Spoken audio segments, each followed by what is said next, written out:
Hello ವೀಕ್ಷಕರೇ, ನಿಮಗೆಲ್ಲರಿಗೂ ನನ್ನ ಯೂಟ್ಯೂಬ್ ಚಾನಲ್ಗೆ ಸ್ವಾಗತ. ಸಮನ್ವಿ ಸಮರ್ಥ್ ಭಾವನಾತ್ಮಕ ಪ್ರೇಮಕತೆ ಭಾಗ 36. ಸಂಜೆ ಹೊತ್ತಿಗೆ ಮತ್ತೆ ಅವನು ಕರೆ ಮಾಡಿದ್ದ. ಸಂದೇಶವನ್ನು ಕಳುಹಿಸಿದ್ದ. ಯಾಕೆ ಕರೆ ಸ್ವೀಕರಿಸುತ್ತಿಲ್ಲ? ಏನಾಗಿದೆ ನಿನ್ನ ಸೆಲ್ ಫೋನ್ಗೆ?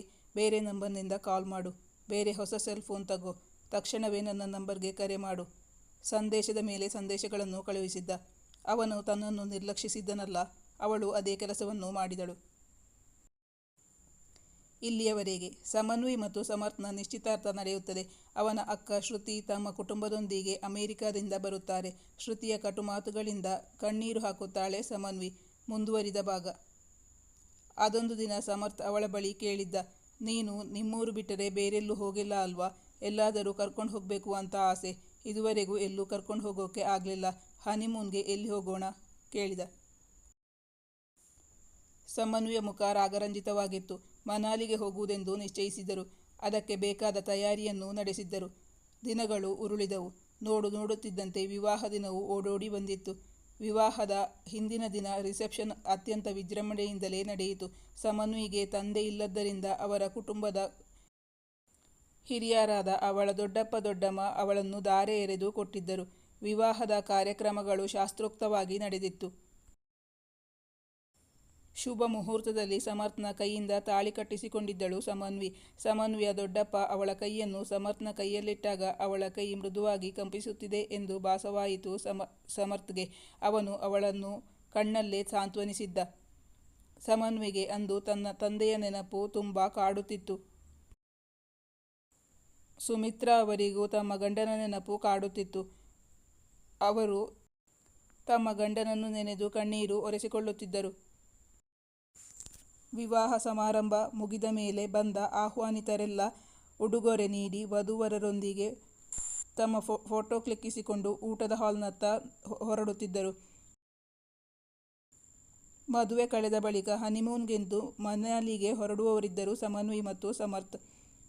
ಇಬ್ಬರೂ ತಮ್ಮ ಟ್ರಾವೆಲ್ ಬ್ಯಾಗ್ಗಳನ್ನು ರೆಡಿ ಮಾಡಿಟ್ಟುಕೊಂಡಿದ್ದರು. ಆದರೆ ಅವರು ಅಂದುಕೊಂಡಂತೆ ನಡೆಯಲಿಲ್ಲ. ಮದುವೆ ದಿನ ಊಟ ಮುಗಿದು ಸ್ವಲ್ಪ ಹೊತ್ತಾಗುತ್ತಿದ್ದಂತೆ ಸಮರ್ಥ್ನ ಸೆಲ್ ಫೋನ್ಗೆ ಒಂದು ಕರೆ ಬಂದಿತ್ತು. ಸಮನ್ವಿಯ ಕೈಯಲ್ಲಿತ್ತು ಅವನ ಸೆಲ್ ಫೋನ್. ಅವನು ಮದುವೆಗೆ ಬಂದಿದ್ದ ಅತಿಥಿಗಳಲ್ಲಿ ಮಾತಾಡುತ್ತಿದ್ದ. ಯಾರ್ದು ಅಂತ ನೀನೇ ನೋಡು ಎಂದು ಸಮನ್ವಿಯಲ್ಲಿ ಹೇಳಿದ್ದ. ಅವಳು ಕರೆ ಸ್ವೀಕರಿಸಿದಳು. ಹೆಣ್ಣು ಧ್ವನಿಯೊಂದು. ಸಮರ್ಥ್ಗೆ ಕೊಡು, ನಾನು ಅರ್ಜೆಂಟಾಗಿ ಅವನತ್ರನೇ ಮಾತಾಡಬೇಕು ಎಂದು ಹೇಳಿದಳು. ಆ ಹೆಣ್ಣು ಅವನನ್ನು ಏಕವಚನದಲ್ಲಿ ಕರೆಯುತ್ತಿದ್ದಳು. ಆದ್ದರಿಂದ ಅವನಿಗೆ ಅತಿ ಸಮೀಪದವಳು ಎಂದೆನಿಸಿತು ಸಮನ್ವಿಗೆ. ಅವನನ್ನು ಕರೆದು ಅವನಿಗೆ ಸೆಲ್ ಫೋನ್ ಇತ್ತಳು. ಅವನು ಹಲೋ ಎಂದು ಹೇಳುತ್ತಾ ಅವಳಿಂದ ದೂರ ಸರಿದು ಮಾತಾಡುತ್ತಿದ್ದ. ಸಮನ್ವಿಗೆ ಕರೆ ಮಾಡಿದವರು ಯಾರೆಂದು ಗೊತ್ತಾಗಲಿಲ್ಲ. ಅವರೇನು ಮಾತಾಡಿಕೊಂಡರು ಎಂದು ಗೊತ್ತಾಗಲಿಲ್ಲ. ಅವನು ಈಗ ತುಂಬ ಗಾಬರಿಗೊಳಗಾಗಿದ್ದ.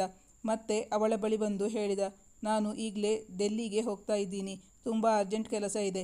ಬಂದ ಮೇಲೆ ಡೀಟೇಲ್ ಆಗಿ ಹೇಳ್ತೀನಿ. ಸಾರಿ, ಅಪ್ಪ ಅಮ್ಮ ಎಲ್ಲಿದ್ದಾರೆ ಅಂತ ಗೊತ್ತಿಲ್ಲ. ಅವರಿಗೆ ನೀನೇ ಹೇಳಿಬಿಡು.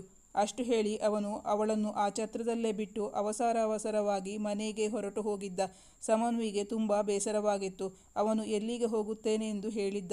ಯಾಕೆ ಎಂದು ಹೇಳಿರಲಿಲ್ಲ. ಅದು ಮದುವೆ ದಿನ ಪತ್ನಿಯನ್ನು ಒಂಟಿಯಾಗಿ ಬಿಟ್ಟು ಹೋಗುವಂತಹ ಕೆಲಸ ಏನಿರಬಹುದು? ಮತ್ತೆ ಕರೆ ಮಾಡಿದವರು ಯಾರು? ಅದು ಒಬ್ಬ ಹೆಣ್ಣು ಮಗಳು ಕರೆ ಮಾಡಿದ್ದಳು. ಅವಳು ಯಾರಿರಬಹುದು?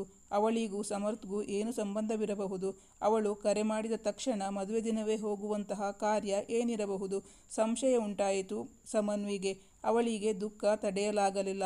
ಕಣ್ಣುಗಳು ತುಂಬಲಾರಂಭಿಸಿದವು. ಅವಳ ಕಣ್ಣೀರನ್ನು ಒರೆಸಬೇಕಾದವನು ಅವಳಿಂದ ದೂರ ಹೊರಟು ಹೋಗಿ ಆಗಿತ್ತು. ಅವನ ಆತ್ಮೀಯ ಬಂಧುಗಳೆಲ್ಲ ವಿವಾಹಕ್ಕೆ ಬಂದಿದ್ದರು. ಸಮರ್ಥ್ ತನ್ನಿಂದ ಏನಾದರೂ ಮುಚ್ಚಿಡುತ್ತಾನಾ? ಸಂಶಯವಾಯಿತು ಅವಳಿಗೆ. ಸಮನ್ವಿ ಮದುವೆ ಬಗ್ಗೆ ತುಂಬ ಕನಸುಗಳನ್ನು ಕಟ್ಟಿಕೊಂಡಿದ್ದಳು. ಅದೆಲ್ಲ ಇಂದು ನುಚ್ಚು ನೂರಾದಂತೆ ಎನಿಸಿತು ಅವಳಿಗೆ. ಅವಳ ಮನಸ್ಸಲ್ಲಿ ನೂರಾರು ಯೋಚನೆಗಳು ಬರತೊಡಗಿದವು. ಅವನು ಎಲ್ಲಿಗೆ ಹೋಗುತ್ತಾನೆ ಎಂದು ತನ್ನ ತಾಯಿ ತಂದೆಗೂ ತಿಳಿಸಿರಲಿಲ್ಲ. ಆದ್ದರಿಂದ ಅವರ ಬಳಿ ಕೇಳಿದರೂ ಅವಳ ಪ್ರಶ್ನೆಗೆ ಉತ್ತರ ಸಿಗಲು ಸಾಧ್ಯವೇ ಇರಲಿಲ್ಲ. ಹಾಗಾದರೆ ಡೆಲ್ಲಿಯಲ್ಲಿರುವ ಆ ಹುಡುಗಿ ಯಾರು? ತಂದೆ ತಾಯಿಗೂ ಗೊತ್ತಿಲ್ಲದೆ ಆ ಹುಡುಗಿಯನ್ನು ಏನಾದರೂ ಮದುವೆಯಾಗಿದ್ದಾನಾ ಎಂದು ಊಹಿಸುವಾಗ ಅವಳಿಗೆ ಇನ್ನಿಲ್ಲದ ನೋವಾಯಿತು. ಅವಳಿಗೆ ನಿಂತ ನೆಲವೇ ಕುಸಿದಂತಾಗಿ ಅವಳು ಅಲ್ಲಿ ನಿಲ್ಲಲಾಗದೆ ತನಗೆಂದು ಮೀಸಲಾಗಿದ್ದ ರೂಮ್ನೊಳಗೆ ಹೋಗಿ ಬಾಗಿಲು ಹಾಕಿಕೊಂಡು ಜೋರಾಗಿ ಅಳತೊಡಗಿದಳು. ಮದುಮಕ್ಕಳಿಬ್ಬರನ್ನೂ ಕಾಣದೆ ಸುನಂದ ಅವರು ಹುಡುಕುತ್ತಿದ್ದರು. ಸ್ವಲ್ಪ ಹೊತ್ತಿನ ಬಳಿಕ ಸುನಂದ ಅವರು ಬಂದು ಬಾಗಿಲು ಬಡಿದಿದ್ದರು. ಅವರು ಹೊರಗಿನಿಂದಲೇ ಅವಳನ್ನು ಕರೆದಿದ್ದರಿಂದ ಬಂದವರು ಯಾರು ಎಂದು ಅವಳಿಗೆ ಗೊತ್ತಾಗಿತ್ತು. ಅತ್ತ ಕುರುಹು ಅವರಿಗೆ ಕಾಣಬಾರದೆಂದು ಮುಖ ತೊಳೆದುಕೊಂಡು ಬಂದಳು ಸಮನ್ವಿ. ಸಮರ್ಥ್ ಎಲ್ಲಿ ಹೋದ? ಆವಾಗ್ನಿಂದ ಅವನನ್ನು ಹುಡುಕ್ತಾ ಇದ್ದೀನಿ, ಕಾಣಿಸ್ತಾ ಇಲ್ಲ. ನಿನ್ ಜೊತೆ ಇರ್ಬೋದು ಅಂದ್ಕೊಂಡಿದ್ದೆ ಹೇಳಿದರು ಸುನಂದ. ಅವರಾಗಲೇ ಡೆಲ್ಲಿಗೆ ಹೋಗ್ತೀನಿ ಅಂತ ಹೊರಟು ಹೋದ್ರು ಅತ್ತೆ. ಏನಂತೆ ಇಷ್ಟು ಅರ್ಜೆಂಟಾಗಿ? ಇವತ್ತೇ ಹೋಗೋ ಅಂಥ ಕೆಲಸ? ಒಂದೆರಡು ದಿನ ಕಳೆದು ಹೋದರೆ ಆಗ್ತಿರ್ಲಿಲ್ವಾ? ಏನಂತ ಅರ್ಜೆಂಟ್ ಕೆಲಸ ಇದ್ದಿದ್ದು ಅವನಿಗೆ? ಅವರಿಗೂ ತುಂಬ ಆಶ್ಚರ್ಯವಾಗಿತ್ತು. ಮತ್ತೆ ನಿನ್ನ ಮಾವನ ಹತ್ರನೂ ವಿಚಾರಿಸಿದೆ, ಅವರಿಗೂ ಏನೂ ಹೇಳಿಲ್ಲ. ಅವನು ಏನಾದರೂ ಬಿಸ್ನೆಸ್ ಮೀಟಿಂಗ್ ಅಂತ ಕೇಳಿದರು. ಗೊತ್ತಿಲ್ಲ, ಒಂದು ಫೋನ್ ಕರೆ ಬಂದಿತ್ತು. ತುಂಬ ಗಾಬರಿಯಾಗಿದ್ದರು. ನಿಮ್ಮಿಬ್ಬರಿಗೂ ಹೇಳೋಕೆ ಹೇಳಿ ಹೊರಟು ಬಿಟ್ರು. ಸೊಸೆಯ ಬಾಡಿದ ಮುಖ ನೋಡಿ ಅವರಿಗೂ ಬೇಸರವಾಯಿತು. ಅವನು ಬಿಟ್ಬಿಟ್ಟು ಹೋದ ಅಂತ ನೀನು ಅಳ್ತಾ ಇದ್ಯಾ? ನಿನ್ನ ಮುಖ ನೋಡಿದರೆ ಹಾಗೆ ಅನಿಸುತ್ತೆ. ಇರು, ನೀನೇನು ಬೇಜಾರು ಮಾಡ್ಕೋಬೇಡ. ಎಷ್ಟೊತ್ತಾಯಿತು ಹೋಗಿ? 1 ಗಂಟೆ ಆಯಿತಾ? ನಾನು ನಿನ್ನ ಮಾವನ ಹತ್ರ ಮಾತಾಡೋಕೆ ಹೇಳ್ತೀನಿ. ಮತ್ತೆ ನೀನು ಅವನ ಹತ್ರ ಹೋಗಬೇಡ ಅಂತ ಹೇಳಬೇಕಾಗಿತ್ತು. ನಿನ್ನ ಮಾತು ಕೇಳ್ತಾ ಇದ್ದ. ಸುನಂದ ಅವರು ಹೇಳಿದಂತೆ ಹೋಗಿ ಪತಿಯ ಬಳಿ ವಿಷಯ ತಿಳಿಸಿ ಮಗನಿಗೆ ಕರೆ ಮಾಡಲು ಹೇಳಿದ್ದರು. ಸೀತಾರಾಮಯ್ಯನವರು ಕರೆಯೂ ಮಾಡಿದ್ದರು. ಆದರೆ ಅವನ ನಂಬರ್ಗೆ ಕರೆ ಮಾಡಿದಾಗ ಬ್ಯುಸಿ ಎಂದು ಬರುತ್ತಿತ್ತು. ಅವನ ನಂಬರ್ಗೆ ಕನೆಕ್ಟ್ ಆಗುತ್ತಿರಲಿಲ್ಲ. ಸಮರ್ಥ್ ಅಂದು ಅಲ್ಲಿಂದ ಹೊರಟು ಹೋಗಿದ್ದಕ್ಕೆ ಎಲ್ಲರಿಗೂ ತುಂಬ ಬೇಸರವಾಗಿತ್ತು. ಅವರ ನಂಬರ್ಗೆ ಒಬ್ಬರಲ್ಲ ಒಬ್ಬರು ಕರೆ ಮಾಡುತ್ತಲೇ ಇದ್ದರು. ಆದರೆ ಅದು ಸ್ವಿಚ್ ಆಫ್ ಎಂದು ಬರತೊಡಗಿತ್ತು. ಅವನು ದೆಹಲಿ ತಲುಪಿದ ಮೇಲೆ ತಲುಪಿದ್ದೇನೆ ಎಂಬ ಸಂದೇಶ ಕೂಡ ಬಂದಿರಲಿಲ್ಲ. ಒಂದು ಕರೆ ಮಾಡಿ ಮಾತಾಡಲು ಸಾಧ್ಯವಾಗದ ಅಥವಾ ಮೆಸೇಜು ಕಳಿಸಲಾಗದಂತಹ ಕೆಲಸ ಅವನಿಗೆ ಏನಿರಬಹುದು? ಛತ್ರದಿಂದ ಎಲ್ಲರೂ ಮನೆಗೆ ಹಿಂತಿರುಗಿದರು. ಸಮನ್ವಿ ಸೀತಾರಾಮಯ್ಯ ಮತ್ತು ಸುನಂದ ದಂಪತಿಗಳೊಂದಿಗೆ ಅವರ ಮನೆಗೆ ಬಂದಿದ್ದಳು. ಎಲ್ಲರ ಮುಖದಲ್ಲೂ ಬೇಸರ ಎದ್ದು ಕಾಣುತ್ತಿತ್ತು. ಅವನ ರೂಮ್ನಲ್ಲಿದ್ದ ಟ್ರಾವೆಲ್ ಬ್ಯಾಗ್ ಅವಳನ್ನು ನೋಡಿ ಗಹಗಹಿಸಿ ನಕ್ಕಂತಾಯಿತು ಸಮನ್ವಿಗೆ. ಸಮನ್ವಿ ತನ್ನ ಸೆಲ್ ಫೋನ್ನಿಂದ ಅವನಿಗೆ ಕರೆ ಮಾಡುತ್ತಲೇ ಇದ್ದಳು. ರಾತ್ರಿ 11:30 ಗಂಟೆ ಸುಮಾರಿಗೆ ಅತ್ತಲಿಂದ ಅವಳ ಕರೆ ಸ್ವೀಕರಿಸಿದ್ದರು. ಆದರೆ ಮಾತಾಡಿದ್ದು ಮಾತ್ರ ಸಮರ್ಥ್ ಅಲ್ಲ, ಅದೇ ಆಗ ಮಾತಾಡಿದ ಹೆಣ್ಣು ಧ್ವನಿ. ಸಮನ್ವಿ ಅವರ ಬಳಿ ಹೇಳಿದಳು, ಸಮರ್ಥ್ ಇದ್ದಾರಾ? ಅವರತ್ರ ಮಾತಾಡಬೇಕಾಗಿತ್ತು. ಇಲ್ಲ, ಅವರಿಲ್ಲ ಎಂದು ಅಸಹನೆಯಿಂದಲೇ ಆ ಯುವತಿ ಕರೆ ಸ್ಥಗಿತಗೊಳಿಸಿದ್ದಳು. ಅಂದರೆ ಸಮರ್ಥ್ ಆ ಯುವತಿಯೊಂದಿಗೆ ಇದ್ದಾನೆ ಎಂದಾಯಿತು. ಆದರೂ ಸಮನ್ವಿ ತನ್ನ ಪ್ರಯತ್ನವನ್ನು ಬಿಡಲಿಲ್ಲ. ಮತ್ತೆ ಮತ್ತೆ ಕರೆ ಮಾಡುತ್ತಿದ್ದಳು. ಆ ಯುವತಿ ಅಸಹನೆಯಿಂದ ಬೈದು ಬಿಟ್ಟಿದ್ದಳು. ಅರ್ಥ ಆಗಲ್ವಾ? ಎಷ್ಟು ಸಲ ಹೇಳಬೇಕು ನಿಮಗೆ ಅವರಿಲ್ಲಿ ಇಲ್ಲ ಅಂತ? ಇನ್ಮುಂದೆ ಕರೆ ಮಾಡಬೇಡಿ. ಇದರಿಂದ ತುಂಬ ನೊಂದುಕೊಂಡಳು ಹುಡುಗಿ. ಸಮರ್ಥ್ ಅವಳೊಂದಿಗೆ ಏನು ಮಾಡುತ್ತಿದ್ದಾನೆ? ಅವನ ಸೆಲ್ಫೋನ್ ಅಲ್ಲಿದೆ ಎಂದ ಮೇಲೆ ಅವನು ಅಲ್ಲೇ ಇದ್ದಾನೆ ಎಂದುಕೊಂಡಿದ್ದಳು ಸಮನ್ವಿ. ಮತ್ತೆ ಅವನು ಕರೆ ಸ್ವೀಕರಿಸುತ್ತಿಲ್ಲ. ಅವನ ಸೆಲ್ ನಂಬರಿಗೆ ಕರೆ ಮಾಡಿದರೆ ಅವಳೇಕೆ ಸ್ವೀಕರಿಸುತ್ತಿದ್ದಾಳೆ? ಅವಳಿಗೆ ಈಗ ಬೃಹದಾಕಾರವಾದ ಪ್ರಶ್ನೆ ಉದ್ಭವಿಸಿತು. ಅವನಿಗೂ ಅವಳಿಗೂ ಏನು ಸಂಬಂಧ? ಮತ್ತೆ ಹಾಗೊಂದು ವೇಳೆ ಸಂಬಂಧವಿದ್ದರೆ ತನ್ನನ್ನೇಕೆ ವಿವಾಹವಾದ? ಉತ್ತರವಿಲ್ಲದ ಪ್ರಶ್ನೆಗಳು. ಈ ಎಲ್ಲ ಪ್ರಶ್ನೆಗಳಿಗೂ ಉತ್ತರಿಸಬೇಕಾದವನು ಸಮರ್ಥ್. ಆದರವನು ಸಂಪರ್ಕಕ್ಕೆ ಸಿಗುತ್ತಿರಲಿಲ್ಲ. ಅವನಿಂದ ಒಂದು ಸಂದೇಶವಾದರೂ ಬರಬಹುದೇ ಎಂದು ಕಾದಿದ್ದಳು ಸಮನ್ವಿ. ಇಲ್ಲ, ಬಂದೇ ಇರಲಿಲ್ಲ. ಅವನು ತನ್ನನ್ನು ತುಂಬ ಪ್ರೀತಿಸುತ್ತಿದ್ದ ಎಂದೇ ನಂಬಿದ್ದಳು. ಆದರೆ ಅದೆಲ್ಲ ನಾಟಕವೇ? ಏನೆಂದು ನಿರ್ಧರಿಸಲಾಗುತ್ತಿಲ್ಲ ಅವಳಿಂದ. ಮದುವೆ ಬಗ್ಗೆ ಕಂಡ ಕನಸುಗಳೆಲ್ಲ ನುಚ್ಚು ನೂರಾಯಿತು. ಅಂದು ರಾತ್ರಿ ಅವಳಿಗೆ ಕಣ್ಣು ಮುಚ್ಚಿ ನಿದ್ದೆ ಮಾಡಲಾಗಲಿಲ್ಲ. ರಾತ್ರಿ ಇಡೀ ಅಳುತ್ತಲೇ ಇದ್ದಳು. ತನ್ನ ಭವಿಷ್ಯ ಗಾಢಾಂಧಕಾರದಲ್ಲಿದೆ ಎನಿಸಿತು ಅವಳಿಗೆ. ಅವಳನ್ನು ಸಮಾಧಾನಪಡಿಸಲು ಯಾರಿಂದಲೂ ಸಾಧ್ಯವೇ ಇರಲಿಲ್ಲ. ಮರುದಿನ ಬೆಳಗ್ಗೆ ಎದ್ದು ಮೊದಲು ಮಾಡಿದ ಕೆಲಸವೆಂದರೆ ತನಗೆ ಸಮರ್ಥ್ನಿಂದ ಏನಾದರೂ ಮೆಸೇಜ್ ಬಂದಿದೆಯಾ ಎಂದು ನೋಡಿದಳು. ಇಲ್ಲ, ಬಂದಿರಲೇ ಇಲ್ಲ. ಮತ್ತೆ ಕರೆ ಮಾಡಿದಳು. ಯಾರೂ ಕರೆ ಸ್ವೀಕರಿಸಲೇ ಇಲ್ಲ. ಅಂದರೆ ನಿನ್ನೆ ತಾನೇ ತಾಳಿ ಕಟ್ಟಿ ಅವಳನ್ನು ಮರೆತೇ ಬಿಟ್ಟನಾ? ನಿನ್ನೆ ರಾತ್ರಿ ಹಸಿವಿಲ್ಲ ಎಂದು ಊಟ ಮಾಡಿರಲಿಲ್ಲ ಸಮನ್ವಿ. ಇಂದು ಬೆಳಿಗ್ಗೆ ತಿಂಡಿ ಕೂಡ ಬೇಡ ಎಂದಾಗ ಸುನಂದ ಅವರು ನೊಂದುಕೊಂಡು ಹೇಳಿದರು. ಅವರಿಗೆ ತಮ್ಮ ಮಗ ಮಾಡಿದ್ದು ತಪ್ಪು ಎಂಬ ಭಾವನೆ ಇತ್ತು. ನೀನೇನಾದರೂ ತಿನ್ನಲೇಬೇಕು. ನಿಂಗೆ ಇಡ್ಲಿ ಸಾಂಬಾರು ಬೇಡ ಅಂದರೆ ಬೇರೆ ಏನಾದರೂ ತಿಂಡಿ ಮಾಡಿಕೊಡೋಕೆ ಹೇಳ್ತೀನಿ. ಈ ಹುಡುಗ ಯಾಕೆ ಹೀಗೆ ಮಾಡಿದ್ನೋ ಗೊತ್ತೇ ಆಗ್ತಿಲ್ಲ. ಹೋಗಬೇಕಾದ್ರೆ ನಿನ್ನನ್ನು ಕರ್ಕೊಂಡು ಹೋಗ್ಬೋದಿತ್ತು. ಅವನು ಹೋಗಿದ್ದು ನನಗೆ ಗೊತ್ತೇ ಆಗಲಿಲ್ಲ. ಇಲ್ಲ, ನಾನಾದರೂ ಹೇಳ್ತಾ ಇದ್ದೆ. ಜವಾಬ್ದಾರಿ ಇರೋ ಹುಡುಗ. ನೀನು ಬೇಜಾರು ಮಾಡಬೇಡ. ಇವತ್ತು ಖಂಡಿತ ನಿಂಗೆ ಕರೆ ಮಾಡೇ ಮಾಡ್ತಾನೆ. ಮತ್ತೆ ನಮಗಿಂತ ಮೊದಲೇ ನಿಂಗೆ ಕರೆ ಮಾಡೇ ಮಾಡ್ತಾನೆ. ನೋಡ್ತಾ ಇರು. ಅವಳನ್ನು ಸಮಾಧಾನಪಡಿಸಲು ನೋಡಿದರು ಸುನಂದ.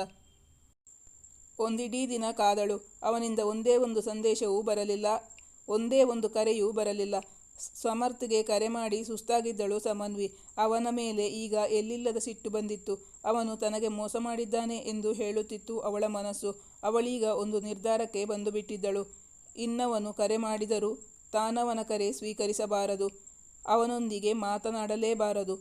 ಫೋನ್ ಕರೆ ಬಂದರೆ ಆ ಶಬ್ದದಿಂದಾಗಿ ಮನೆಯಲ್ಲಿರುವ ಬೇರೆಯವರಿಗೆ ಗೊತ್ತಾಗುತ್ತದೆ ಎಂದು ಮ್ಯೂಟ್ ಮಾಡಿಟ್ಟಳು.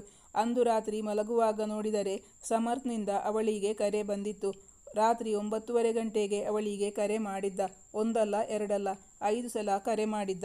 ಅವಳು ತೆಗೆದಿರಲಿಲ್ಲ. ಮ್ಯೂಟ್ ಮಾಡಿಟ್ಟಿದ್ದಳಲ್ಲ, ಗೊತ್ತಾಗಿರಲಿಲ್ಲ. ನೋಡಿದರೆ ವಾಟ್ಸಪ್ ಮೆಸೇಜ್ ಬಂದಿತ್ತು. ಪ್ಲೀಸ್ ಕಾಲ್ ಮೀ, ಕರೆ ಮಾಡು, ನಿನ್ನ ಕರೆಗೋಸ್ಕರ ಕಾಯುತ್ತಿದ್ದೇನೆ. ಅವಳು ಫೋನನ್ನು ಸ್ವಿಚ್ ಆಫ್ ಮಾಡಿ ಮಲಗಿದಳು. ನಿದ್ದೆ ಅವಳಿಂದ ದೂರವಾಗಿತ್ತು. ಅವನು ಸುನಂದ ಅವರ ಸೆಲ್ ಫೋನ್ಗೆ ಕರೆ ಮಾಡಿದ್ದ. ಅವರು ತಮ್ಮ ಫೋನ್ನೊಂದಿಗೆ ಸೊಸೆಯ ಬಳಿ ಬಂದಿದ್ದರು. ಆದರೆ ಸಮನ್ವಿ ನಿದ್ದೆ ಬಂದಂತೆ ನಟಿಸಿದಳು. ಅವರು 2-3 ಬಾರಿ ಅವಳನ್ನು ಕರೆದು ನಿದ್ದೆ ಮಾಡುತ್ತಿದ್ದಾಳೆ ಅನಿಸುತ್ತೆ. ಪಾಪ, ನಿನ್ನೆಯಿಂದ ತುಂಬ ನೊಂದಿದ್ಲು, ನಿದ್ದೆ ಮಾಡಿರಲಿಲ್ಲ. ಇವತ್ತು ನಿದ್ದೆ ಮಾಡಿಬಿಟ್ಟಿದ್ದಾಳೆ. ನಾಳೆ ನಿಂಗೆ ಕರೆ ಮಾಡೋಕೆ ಹೇಳ್ತೀನಿ ಎಂದರು ಮಗನಿಗೆ. ಅವರು ಹೇಳುತ್ತಿದ್ದುದು ಕೇಳಿಸಿದರೂ ಸಮನ್ವಿ ನಿದ್ದೆ ಬಂದಂತೆ ಮಲಗಿದ್ದಳು. ಮರುದಿನ ಬೆಳಿಗ್ಗೆ ಏಳುತ್ತಿದ್ದಂತೆಯೇ ಅವಳು ಸುನಂದ ಅವರ ಬಳಿ ಹೇಳಿದಳು. ಯಾಕೋ ಅಮ್ಮನ ನೋಡಬೇಕು ಅನ್ನಿಸ್ತಿದೆ, ನಾನು ಅಮ್ಮನ ಮನೆಗೆ ಹೋಗ್ತೀನಿ. ಸುನಂದ ಅವರು ಹೇಳಿದರು. ನಿನ್ನೆ ರಾತ್ರಿ ನೀನು ಕರೆ ಸ್ವೀಕರಿಸಿಲ್ವಂತೆ, ಅದಕ್ಕೆ ನನಗೆ ಕರೆ ಮಾಡಿ ಹೇಳಿದ್ದ. ಇವತ್ತು ಅವನಿಗೊಂದ್ಸಲ ಕರೆ ಮಾಡು. ಆಯಿತು, ಆಮೇಲೆ ಮಾಡ್ತೀನಿ ಹೇಳಿದಳು ಸಮನ್ವಿ. ಅಲ್ಲಿದ್ದರೆ ಅವರ ಬಲವಂತಕ್ಕೆ ಅವನಿಗೆ ಮತ್ತೆ ಕರೆ ಮಾಡಬೇಕಾಗಬಹುದೆಂದು ಅವಳು ತಾಯಿ ಮನೆಗೆ ಹೊರಟಳು. ತಿಂಡಿ ತಿಂದ್ಕೊಂಡು ಹೋಗು ಎಂದರೂ ಕೇಳದೆ ಕಾಫಿ ಕುಡಿದು ತಿಂಡಿ ನಾನು ಅಲ್ಲೇ ತಿಂತೀನಿ ಎಂದು ಹೇಳಿ ಬೆಳಗ್ಗೆಯೇ ಹೊರಟಳು. ಮಗಳು ಮನೆಗೆ ಬರುತ್ತಿದ್ದಂತೆಯೇ ಸುಮಿತ್ರಾ ಅವರು ಸಮರ್ಥ್ ಬಂದ್ನಾ ಎಂದು ಕೇಳಿದರು. ಇಲ್ಲವೆಂದು ತಲೆ ಆಡಿಸಿದಳು ಅಷ್ಟೇ ಸಮನ್ವಿ. ಸುಮಿತ್ರಾ ಅವರಿಗೂ ಮಗಳು ಬೇಸರ ಮಾಡಿಕೊಂಡಿದ್ದಾಳೆ ಎಂಬುದು ಅರಿವಾಗಿತ್ತು. ಅವರು ಆ ವಿಷಯವಾಗಿ ಹೆಚ್ಚೇನು ಕೇಳಲು ಹೋಗಲಿಲ್ಲ. ನಿನ್ನೆ ಅತ್ತೆಗೆ ಕರೆ ಮಾಡಿ ಅವಳಿಗೆ ಫೋನ್ ಕೊಡಲು ಹೇಳಿದವನು ಇಂದು ಖಂಡಿತ ತಾಯಿಗೆ ಕರೆ ಮಾಡುತ್ತಾನೆ ಎಂದು ಅವಳಿಗೆ ಗೊತ್ತಿತ್ತು. ಆದ್ದರಿಂದ ಅದಕ್ಕೂ ಒಂದು ವ್ಯವಸ್ಥೆ ಮಾಡಿಕೊಂಡಳು ಸಮನ್ವಿ. ಅವನು ಅಲ್ಲಿಂದ ತನ್ನನ್ನು ಸಂಪರ್ಕಿಸಲು ಸಾಧ್ಯವೇ ಆಗಬಾರದು. ಈಗ ಅವಳಿಗೆ ತುಸು ನೆಮ್ಮದಿ ಎನಿಸಿತು. ಮಧ್ಯಾಹ್ನದ ಹೊತ್ತಿಗೆ ಮತ್ತೆ ಸೆಲ್ ಫೋನ್ ಆನ್ ಮಾಡಿ ನೋಡಿದಳು. ಅವನು ಕರೆ ಮಾಡಿದ್ದ, ಸಂದೇಶವನ್ನು ಕಳುಹಿಸಿದ್ದ. ನೀನ್ಯಾಕೆ ಕರೆ ಸ್ವೀಕರಿಸುತ್ತಿಲ್ಲ? ಏನಾಗಿದೆ ನಿನ್ನ ಸೆಲ್ ಫೋನ್ಗೆ? ಬೇರೆ ನಂಬರ್ನಿಂದ ಕಾಲ್ ಮಾಡು, ಬೇರೆ ಹೊಸ ಸೆಲ್ ಫೋನ್ ತಗೋ, ತಕ್ಷಣವೇ ನನ್ನ ನಂಬರ್ಗೆ ಕರೆ ಮಾಡು ಎಂದು ಸಂದೇಶವನ್ನು ಕಳುಹಿಸಿದ್ದ. ಯಾವುದಕ್ಕೂ ಅವಳು ಉತ್ತರಿಸಲಿಲ್ಲ. ಆದರೆ ಅವಳ ನೆಮ್ಮದಿ ಹೆಚ್ಚು ಹೊತ್ತು ಉಳಿಯಲಿಲ್ಲ. ಡ್ರೈವರ್ ಬೇರೊಂದು ಸೆಲ್ ಫೋನ್ ತಂದು ಕೊಟ್ಟಿದ್ದ ಅವಳ ತವರು ಮನೆಗೆ. ಈ ಸೆಲ್ ಫೋನ್ ಇಲ್ಲೇ ಇಟ್ಕೋಬೇಕಂತೆ ಮೇಡಮ್, ನೀವು ಕರೆ ಮಾಡಬೇಕಂತೆ ಸರ್ ಹೇಳಿದ್ದಾರೆ ಎಂದು ಹೇಳಿದ. ಈಗ ಕರೆ ಮಾಡದೆ ಬೇರೆ ನಿರ್ವಾಹವಿರಲಿಲ್ಲ. ಅವಳು ಕರೆ ಮಾಡಿ ರಿಂಗಾದ ತಕ್ಷಣ ಕಟ್ ಮಾಡಬೇಕೆಂದುಕೊಂಡಿದ್ದಳು. ಆದರೆ ಅವನು ಅವಳ ಕರೆಗಾಗಿ ಕಾದಿದ್ದ. 1 ರಿಂಗಾದ ತಕ್ಷಣವೇ ಅವನು ಕರೆ ಸ್ವೀಕರಿಸಿದ್ದ. ಎಷ್ಟು ಕಾಲ್ ಮಾಡಿದ್ರು ಯಾಕೆ ಕರೆ ಸ್ವೀಕರಿಸ್ತಾ ಇಲ್ಲ? ಏನಾಗಿದೆ ನಿಂಗೆ? ನಾನು ಕಳಿಸಿದ ಮೆಸೇಜ್ ಕಾಣಿಸ್ತಿಲ್ವಾ? ಯಾಕೆ ರಿಪ್ಲೈ ಮಾಡ್ತಿಲ್ಲ? ಅವನು ತುಂಬ ಕೋಪ ಮಾಡಿಕೊಂಡಿದ್ದಾನೆ ಎಂದು ಅವನ ಮಾತುಗಳಿಂದಲೇ ಅರ್ಥವಾಯಿತು ಸಮನ್ವಿಗೆ. ಮೊದಲೇ ನೊಂದಿದ್ದಳು. ಸಮರ್ಥ್ ಅವಳಿಗೆ ಕ್ಲಾಸ್ ತೆಗೆದುಕೊಳ್ಳಲು ಶುರು ಹಚ್ಚಿಕೊಂಡಿದ್ದ. ಅವಳನ್ನು ಸಂತೈಸಿದ್ದರೆ ಕೇಳುತ್ತಿದ್ದಳೇನೋ. ಈಗ ಮತ್ತೂ ಬೇಸರಗೊಂಡಳು. ಕರೆ ಸ್ಥಗಿತಗೊಳಿಸಿದಳು. ಬೆಡ್ನಲ್ಲಿ ಮಲಗಿ ಅಳುತ್ತಿದ್ದಳು. ಕಣ್ಣೀರಿನಿಂದ ಅವಳ ತಲೆದಿಂಬು ಒದ್ದೆಯಾಗುತ್ತಿತ್ತು. ಈ ಕಥೆಯ ಮುಂದಿನ ಭಾಗ ಮುಂದುವರಿಯುವುದು. ನಾನು ಹಾಕುವ ಕಥೆಯನ್ನು ದಿನ ನೋಡಿ ಕಮೆಂಟ್ ಮಾಡುವ ವೀಕ್ಷಕರಿಗೆ ಅನಂತ ಧನ್ಯವಾದಗಳು. ಮುಂದಿನ ಸಂಚಿಕೆಯಲ್ಲಿ ಭೇಟಿಯಾಗೋಣ. Thank you for watching. ವೀಕ್ಷಕರೇ, ಕತೆ ಬರೆಯುವುದು ನನ್ನ ಹವ್ಯಾಸ. ಈ ಕತೆ ನಿಮಗೆ ಇಷ್ಟವಾಗಿದ್ದಲ್ಲಿ ಲೈಕ್ ಮಾಡಿ, ಶೇರ್ ಮಾಡಿ ಮತ್ತು ಸಬ್ಸ್ಕ್ರೈಬ್ ಮಾಡಿ ನೋಡೋದನ್ನು ಮರಿಬೇಡಿ.